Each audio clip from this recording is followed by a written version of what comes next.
Good afternoon and welcome into the Walker Bullington Show. The first episode, we're getting ready for baseball season. Coach, it's only going to be this Saturday, right, that things are starting. So how you feeling? Feeling pretty good, a little bit stressed out, week one vibes going on. So, no, excited to get going. Every year it feels like it gets sooner and sooner. And then for whatever reason this year we had January was the tag in front of that first game. Obviously, we had to move the opener to Saturday, but starting February 1. The fall feels like it takes forever at times. Then all of a sudden you turn around in the spring, you're 2 weeks in, and off we go to play 50 games. So excited, and, there's always that nervous energy at the beginning, but go out and compete and see what happens.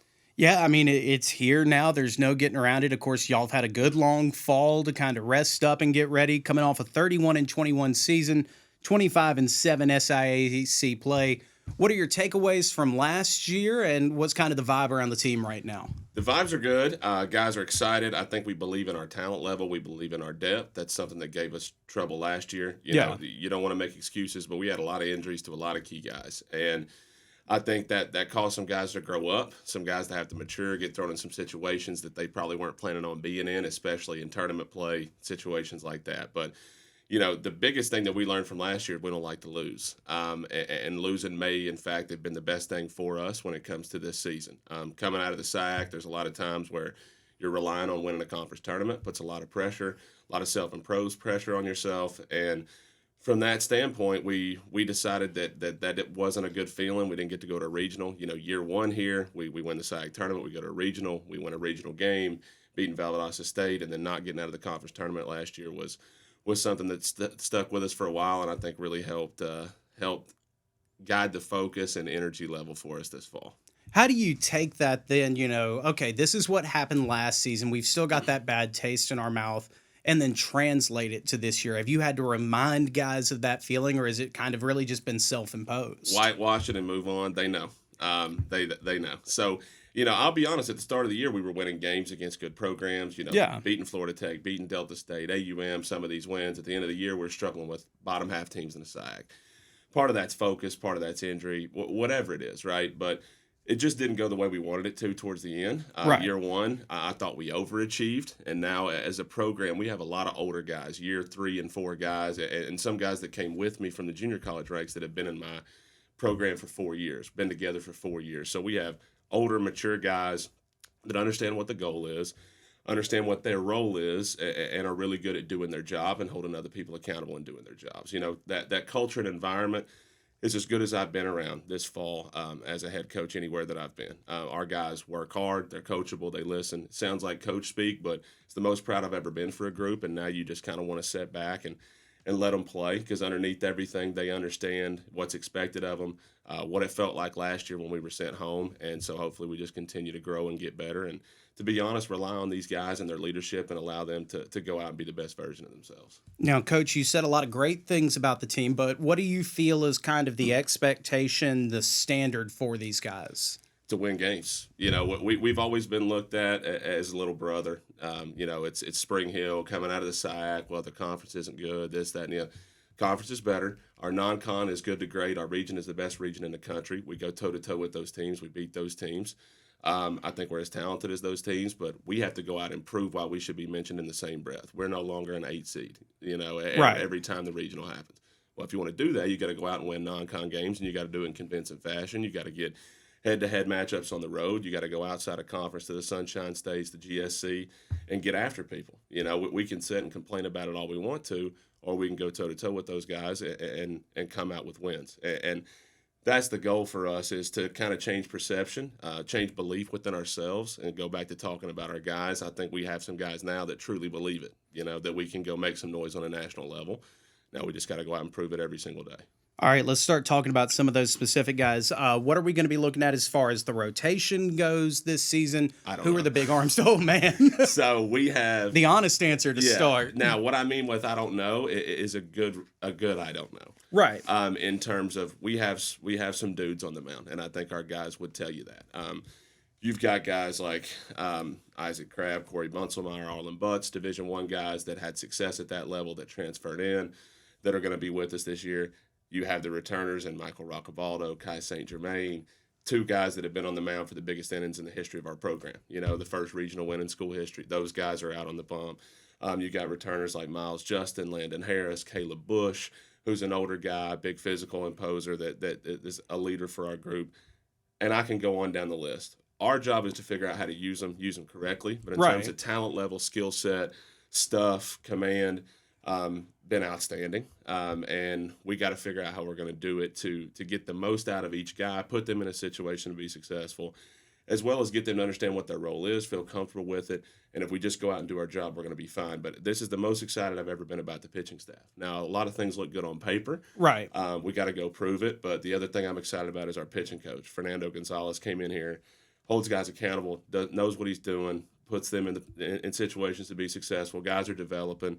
And he's just been a huge addition for us. He runs those pitchers every single day, and he's just been a huge asset to the staff. Now, how much of this is something that, like, normally you won't figured out? Like, your Friday, Saturday, Sunday guy, then your midweek guy, versus how much of it is, okay, we're going into the year, we know we've got studs, let's see who sorts out where. And I think we know what's going to happen. If we were to, if the game was tomorrow, we know what we're going to do. Fernando and I have talked. However, early in the year, you get the opportunity because of pitch counts, inning limits, guys not being ready to go January 31, February 1. You get guys more opportunities. Later in the year, I think our guys understand if three guys are going well in a SIAC series, something like that, you may have three guys throw a 7, and then you use 5 arms total on the weekend. Right. Weekend 1, you're going to see 8, 9 guys. Then we go Tuesday on the road, Montevallo, you're going to see 2, 3, 4 guys. So your top 12, 13 guys are going to throw within the first 4 or 5 games of the season. That's going to give us an idea of what it's going to be to finalize it. We know how we're going to start it, don't know how we're going to finish it, and that's the baseball piece where we're going to put them out there, see what happens, and then ultimately our players and our arms are going to decide what their role is, what day they're going. Am I the midweek guy? Am I the Friday guy? And just continue to put them in the best situations that we can. Now, baseball's this game of reps, right?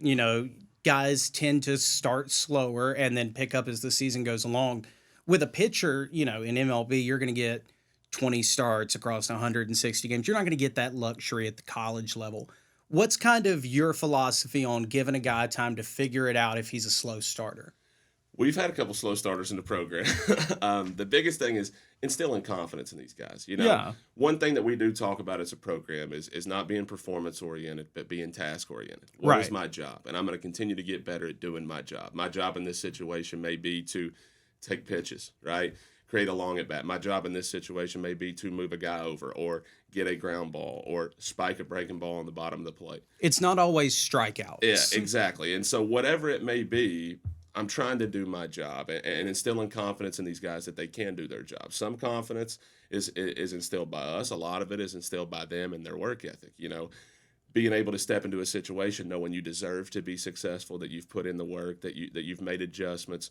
That's a big part of it as well. So I think that's part of what goes into it, as well as the talent level. So for us, it's just continuing to put these guys in this situation and trusting them, and I think our guys feel that we want them to be successful. And we talk a lot about baseball being the hardest game in the world. You fail 70% of the time. And you're a Hall of Famer. You're going to make $500 million, right? And I don't think people talk about that enough. So for us, it's trying to focus on our task, trying to figure out what our job is, and sticking to that. You can get upset with yourself when you get outside of your approach or the task at hand. In terms of overall performance, we just try not to go there. Now, taking a look back to last season, one thing that really stood out to me, second best opponent batting average in the conference, right? I think it was 281, something around there. But it was kind of the ERA that seemed a little bit ballooned with that number, 5.81 last season. What needs to happen this year to get that ERA down, but continue that success facing individual guys? Get off the field with 2 outs, put guys away with 2 strikes. There you go. I mean, that's plain cut and simple. Gets, right? So you talked about batting average against. It was still a little bit higher than we would want, but like you said, second in the league. Then the ERA balloons. Look, multiple factors, but the simple answer, get off the field with 2 outs, put guys away with 2 strikes, and then the injuries, playing guys out of position, probably didn't help us defensively to add a little bit more pressure, maybe that additional base runner. But really this year it's, the command, the inner squads have looked good. We're not walking, hitting guys. We're attacking. We're coming after guys. We're throwing the baseball over the plate. It's really hard to hit, like we just talked about. Yeah. Attack guys. Go get them, right? And trust your defense behind you. Know that we're going to hit. We're going to create offense for you. And just go play the game, man. So that's the biggest difference. Attack, finish, don't overthink. Put it in the zone and go to work. And I want to kind of end this segment on this and talk about Division II baseball as a whole. I think occasionally this is a level that can get looked past a little bit. But, you probably know there's scouts for the majors at every game, at every level, JUCO on up. There are good ball players everywhere. Absolutely. COVID waivers, extra years, 5th-year red shirt, the tight end for Miami that's on his 9th year, or whatever it was this year. There's a lot of older guys. There's a lot of maturity. There's a lot of at-bats and innings. There's a lot of reasons that there's a lot of guys in Division II baseball that seem like old men, third assistant coaches. But that's why the league is so good. And no joke, the D2 regional, I would put a lot of those teams up against a lot of mid-major, smaller Division I programs, right?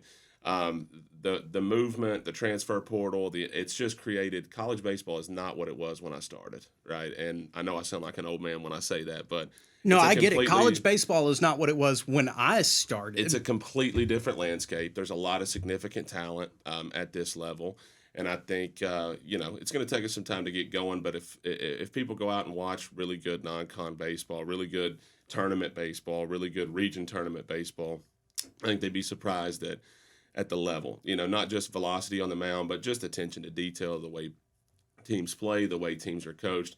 Really good level of baseball. And, especially in the Southeast region, we're pretty proud of the product that's out on the field. And like I said, our job is to go out and not only, attain that, but continue to improve that. Coach, I want to ask, too, before we move off, you mentioned those guys who they've been around for a long time. How much has that kind of affected the way you approach? Because now if you play a conference team twice and you get 6 games against them and they've got a guy who's been there for 5 years, they've seen a lot of your pitchers by the time they roll around to the end of it. Absolutely. Well, and we have several new faces too. And that's part of our job. You talked about how we're going to set up the week. Have they seen the midweek guy last year before? So trying to mix in new faces. But at the same time, there's a luxury with having older guys. We have guys like Nick Hunter and Parker Serio, our 2 team captains. There's days where I don't say a word in practice. Right, they've been in this program for 3-4 years. They run it. They know what's going on. They know what the standard is. They know what's expected. They hold guys accountable, and I can step away. That's my catchers as a whole, our infielders, Seth Williams, Bryce Anderson, Jack Taylor. Some of the guys, Jackson Bell in the outfield. We just have guys up the middle of the field in the dugout that are holding guys accountable, and I promise you, these guys don't care if they've been seen multiple times or not. Again, it's not performance-oriented, it's task-oriented. They may know the fastball down and away is coming with 2 strikes, but if you execute it, they still have to deal with it. So I think that mindset of learning from what we've done well, maybe what we've not done so well over the past 2 or 3 years, and just having those older guys in that maturity is going to really, really bode well for us as long as we continue to stay healthy and stay the course. So I'm excited about it. I've never had a group with this many older guys. I think we've got 20-something seniors that want this more than anything. All right. Well, that sounds like a good setup for our next segment. We're going to talk infield, outfield, and the bats. Thanks so much for sticking around with us so far. You're watching the Walker Bullington Show here on the SHC Athletics YouTube channel. This is the way down a path that leads to a place upon the hill, led by thought leaders, activists, and Jesuit princes. Among the hill is where tradition and a strong desire to do and achieve reside, ingrained in rich tradition, filled with purpose, fueled by passion. Spring Hill College is for those who seek more. Welcome back to the Walker Bullington Show here on the SHC Athletics YouTube channel. Coach, we talked pitching. We talked last year a lot in the last segment. Who are the big bats this season? Who are we going to be watching for when they come up to the plate? Returners again. I'll be honest with you. Guys that have been a staple in our lineup that are fully healthy. Our lineup, we talk a lot about playing offense as a unit, working as a lineup together. But as you go through an order, there's a lot of collegiate at-bats in there. Starting with Nick Hunter, who I think everybody in our program already knows is going to be our leadoff guy. Right. OBP guy, creates chaos at the plate. There's times where he's going to show all 3 or 4 pitches from their starter and a bat number one help us get to the bullpen by himself and just kind of makes our offense go, right? You've got returners like Jackson Bell, who's been extremely successful at this level. Jack Taylor, one of the more clutch guys that I've seen at this level as a returner. Seth Williams, beautiful left-handed swing. Really, really talented. You got guys like Bryce Anderson, who's been a staple for our lineup.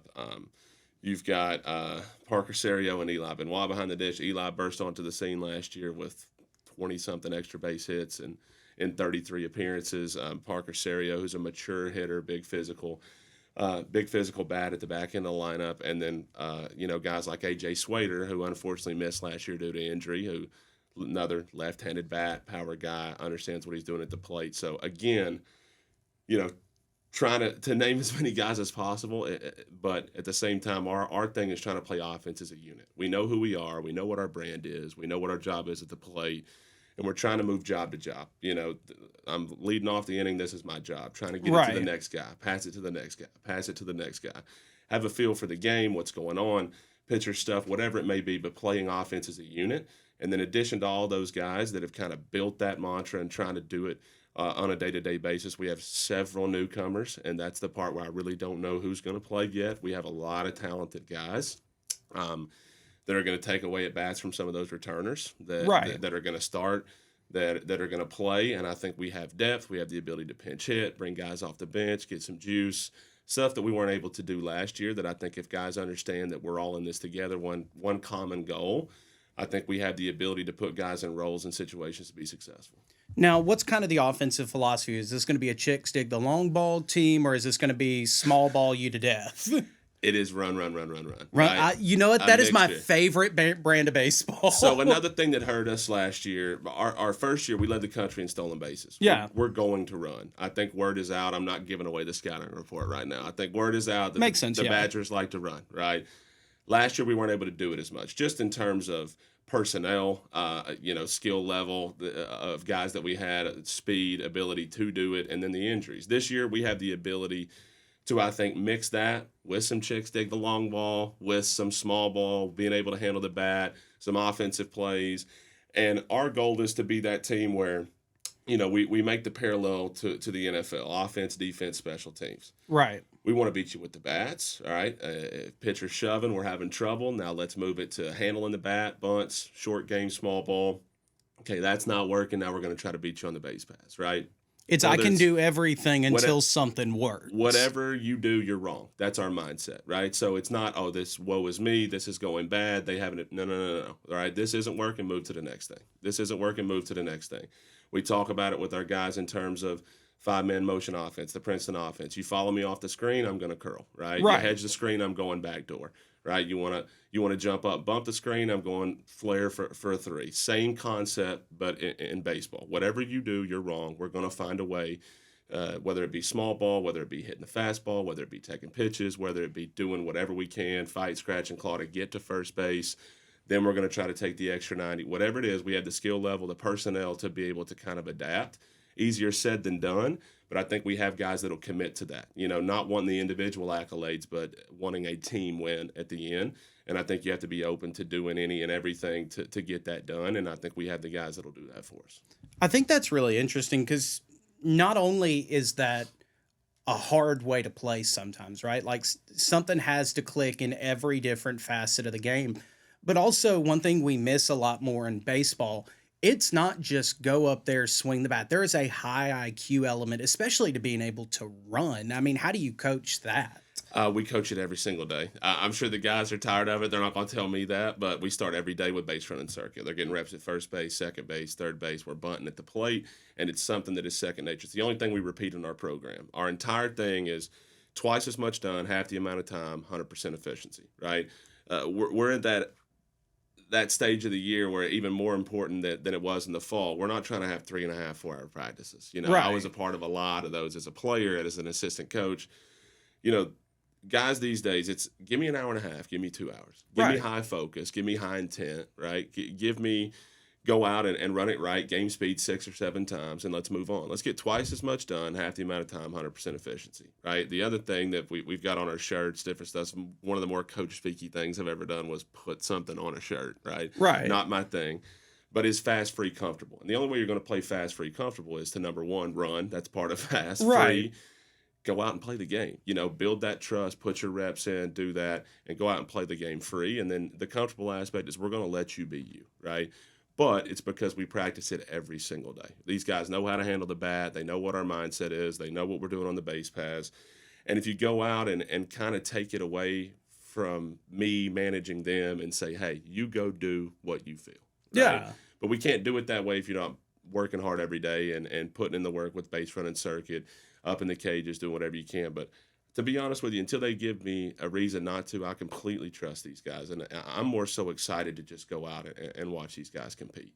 Now, Coach, I want to ask this. Like, let's say you're talking to a high school player and you're kind of coaching them on the way you want them to play to come into your system. What's the number one thing that, like, makes your eye twitch when you see a player do it? Energy. Energy? You mean good or bad? In a bad way. Lack of energy. Lack of energy. The easy answer. So my thing is, I want you running off the field. You don't have to be an emotional guy showing emotion all the time. Look like you care. Give me energy and play hard. Right? Bad body language, it's infectious. It's contagious. Right?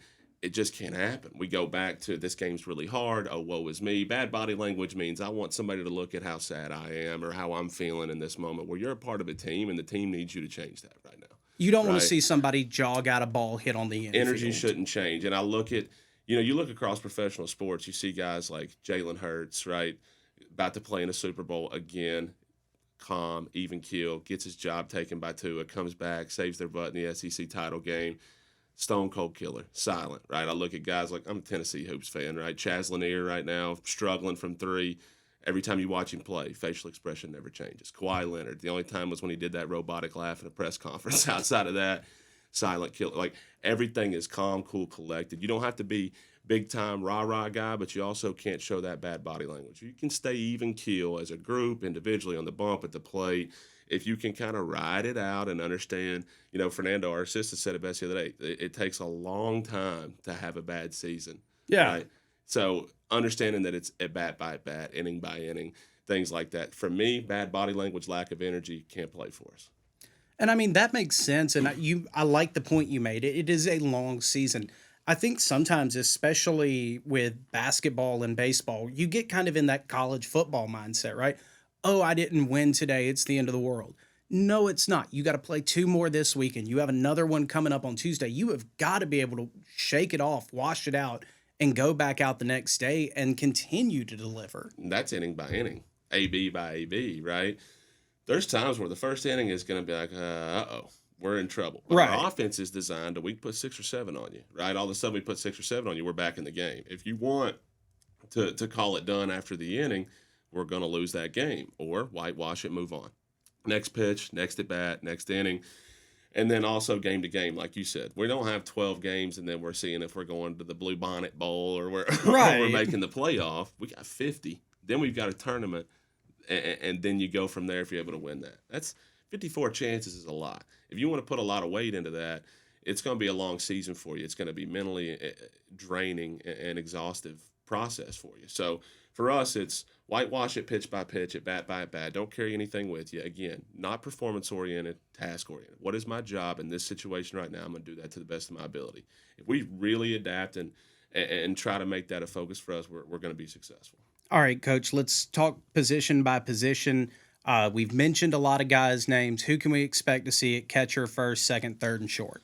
Going around the infield, I mean, to be honest, right now it'll be Parker Serio. We've got Enrique Barraza, Eli Benoit, who's coming back from injury, but Parker Serio will be the guy behind the dish to start it out. In terms of intangibles, I told you, team captain, intangibles, understanding what it takes from that position, being able to handle a staff, being a guy that you look up and you have somebody back there that you trust. He's as good as they make him, right? I absolutely love having him behind the dish. Designated hitter, Nick Hunter, leadoff guy. And then first First base will be A.J. Swader, new to us in terms of the lineup, not new to the program. Fantastic kid, really talented, missed last year.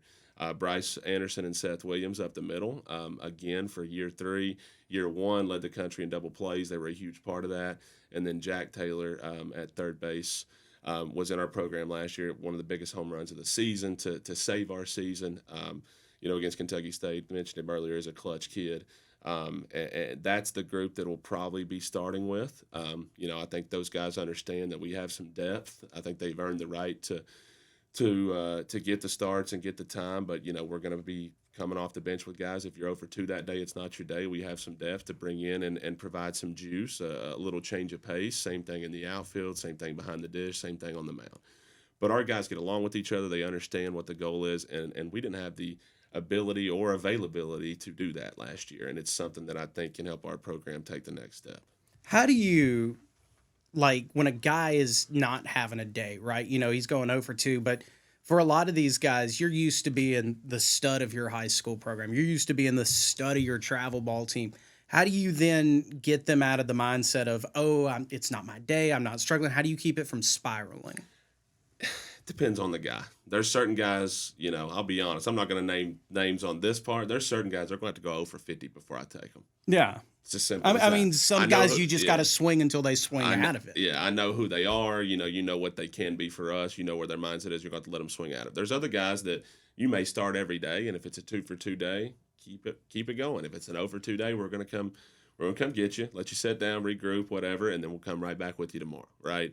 Just depends on the guy, depends on feel, and it depends on what Fernando and myself and the staff sees, what we're feeling in that moment. I'm going to miss some of those decisions. I'm going to hit on some of those decisions. But baseball is a very emotional game. As much as it is mental, there's emotions that go into it, right? Yeah. I've seen it bat switch on a dime where it's 0-1, 0-2, and then all of a sudden the guy on the bump doesn't get the call that he wants, gets a little bit emotional. Our guy stays ready, stays hunting fastball.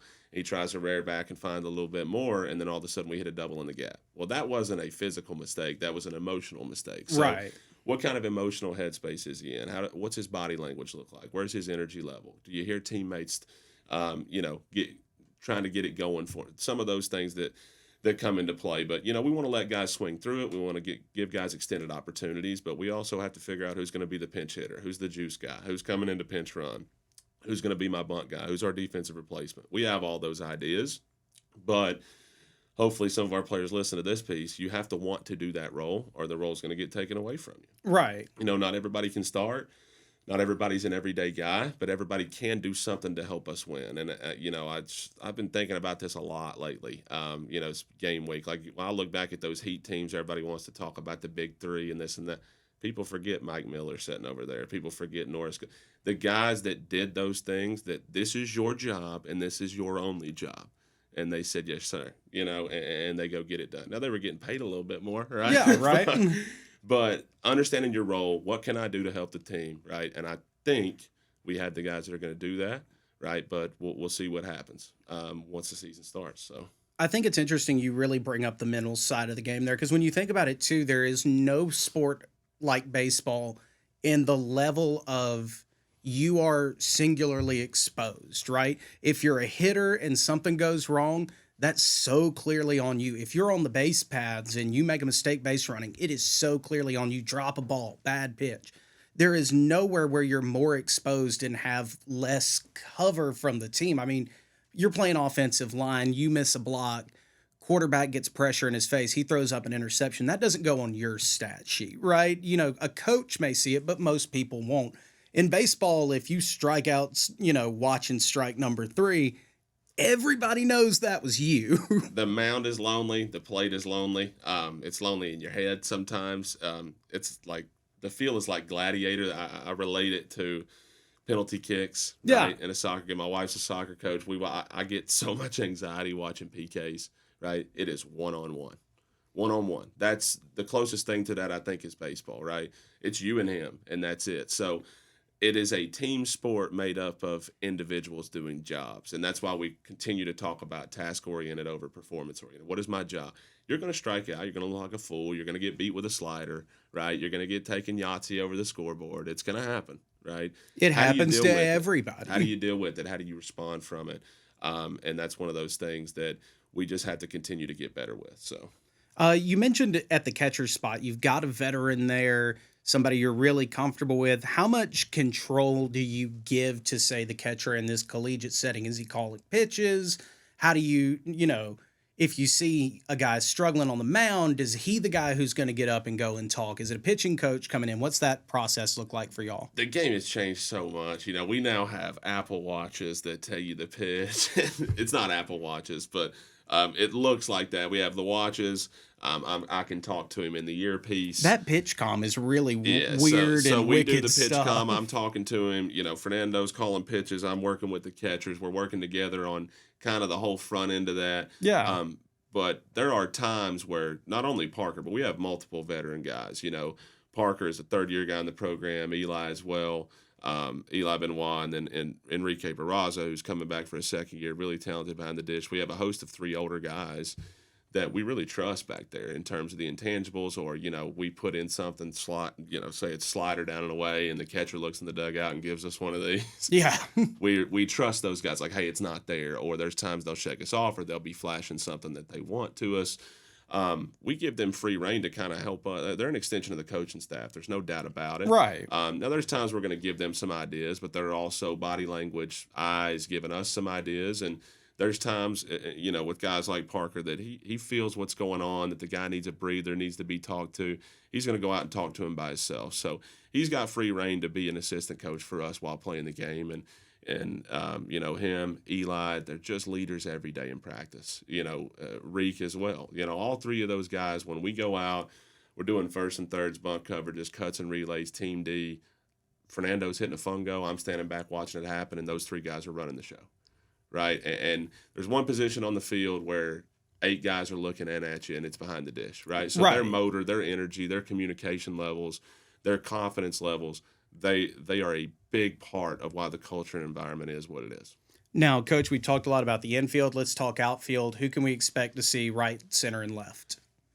The outfield, I don't know. I know that Jackson Bell's going to be there. I have a pretty good idea that Reggie Cooper's going to be there. Plays our style of play, but there's it's not solidified. Jackson Bell's going to play, right? He's been highly successful here. Really good arm, can go get it. Brings the juice offensively. Older guy, mature, a lot of at bats. Reggie Cooper can really run, man. He can flat out go get it. Offensively can help us. He's a confident kid, plays our style. You've got guys like David King, who's a utility guy that plays everywhere, that has had really, really, really good at bats. Guys like Steele Jackson, who has been as hot as I've ever seen anybody the last couple of weeks, transferred in. Gavin Moran, John Barnard, who's a returner, Drew Bodie, a younger guy. I don't know who's going to be that final guy. That's one of those decisions that's kind of being made, and I would not be surprised if you see multiple guys get opportunities through these first, 2 series and 2 midweeks, and it'll iron itself out. And the guys that put the pressure on themselves, I think, will struggle. The guys that say, I'm going to go play fast, free, comfortable, let the chips fall where they may, those guys will be successful. Now, Coach, one thing people especially miss about outfield plays, every outfield plays the same. In the right ballpark, right field's the toughest place to be. In the wrong ballpark, left field is the toughest place to be. What's it like playing at the home field here, and what's kind of the toughest outfield spot for y'all? They're all pretty tough. Okay. Right? So the field's old, and it's awesome. What a venue, right? But you've got the building right behind home plate. Certain times of the day, ball hits the building, you lose it, it hits the sky. Oh, I've got it. Now it hits the building. Oh, I lost it again. That it can really throw off your eyes tough. because there's not a lot of difference between the shade of that building and a ball that has a little bit of dirt on it. 100%. They're almost identical. We'll go out at dusk and do pop-up priority. We're shooting baseballs up in the air. It's tough, right? But also the dimensions. It's 312 feet down the right field line. It wraps into a corner next to an ivy wall that's about 5-6 feet off the foul line. And then all of a sudden it gets deep pretty quick into right center. But as you mentioned, I think some of our decisions will be made because we do have multiple utility guys. A guy that I didn't bring up, Weston Kirk, who just hammers fastballs, right? He can play outfield. He can play infield. We talked about the other returners. Like Weston may be a guy that on the road we're going to stick him here because of the arm strength. Another guy stick him here maybe for lack of arm strength if we got to run. Something that we did last year that got Eli behind the dish a lot of at-bats was he would play outfield. and the ability to move some of the other outfielders to those tougher positions. It's things that we're going to look at each week in terms of what field are we at, what's the yard look like, what kind of speed and arm strength do we have, and who's swinging it the best. So we have a lot of talent, and we were talking in between segments here. It's hard for me to mention everybody, and I genuinely mean that, because we have so much talent and so much depth. And I think what our guys really need to feel and understand is that we want all of them to be successful. You can't take playing time personally. At the end of the day, we're trying to put the guys on the field that we think give us the best chance to win. We're going to get it right. We're going to get it wrong. But as long as we stay together as a unit and understand that roles are going to be defined, mistakes are going to be made, continue to play hard, show up with the right attitude, and it'll work itself out. I think that's the biggest thing for us, because I really, really love this group. The only thing I'm worried about is putting them in the best situations to be successful. Now, Coach, we talked about a lot of the abstracts for the season. As we mentioned, seasons here, you've got 3 against Florida Tech, a team you went 1-2 against last season. What do you got to do to get the year started on the right foot? I think that is a perfect microcosm of what last year was for us, right? Sometimes we struggled on that doubleheader day, especially if it didn't start well, right? Which is something that you got to be better at. We talked about whitewashing it, getting rid of it, not letting it last. You can't turn one bad inning into losing a game. You can't turn losing a 9-inning game in a doubleheader into now losing the doubleheader and losing the series. Right. How do you get rid of it? You got 15 minutes between games. Umpires are coming out. Hey, let's go. We're playing ball. You got to get rid of that, right? And so last year we came out on a Friday night. We hit them in the mouth. I mean, it was their guy was on the bump. We swung it. We hit homers. We stole bags. We ran. It was really, really, really high-level baseball. And I think our guys were feeling pretty good after that Friday night. And on Saturday, the Vassallo kid comes out for them. He's throwing 3 or 4 for a strike. It's 82 miles an hour. He's got a little bit of swagger, and we did not respond well.